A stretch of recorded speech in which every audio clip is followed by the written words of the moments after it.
So this is how you can make a birthday video in Android. Let me talk about it. If you are new here, most definitely subscribe so you never miss anything important. So if there was like a birthday party and you want to just like put it all into a highlight, there are more ways how you can do this. First of all, one website which I have to mention is called happybdayfriend.com, which is basically a website where you can connect with a bunch of people and wish a happy birthday to some person which you all know. And that is basically automated, so everyone just uploads their wish and you can send it to one person. But that's one way to approach it. But if you have like multiple pictures from a party, as I said, or whatever, and you want to put it all together, I would recommend you to get a video editor.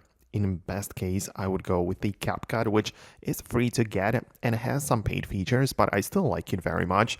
Obviously, I'm not affiliated with them in any way, but the point is that you open up the video editor, start a new project, and you can import all of the clips into the timeline, right? So if you have like multiple of them, even in different like aspect ratios or format, the app can handle it, because then you can decide if the video is going to be like vertical or horizontal. You can perform some edits or trim the individual clips, do whatever you gotta do to make it look the way that you want, and you can kind of like put it all together into one video, so all of the highlights are put in one thing, right? So actually there are these ways, of course you can add effects with CapCut, and it is now up to your creativity, but as you can tell, it can get the job done very nicely. So let me know what you think below, hit the thumbs up and subscribe for the upcoming tutorials and videos like this one, and I'll talk to you later.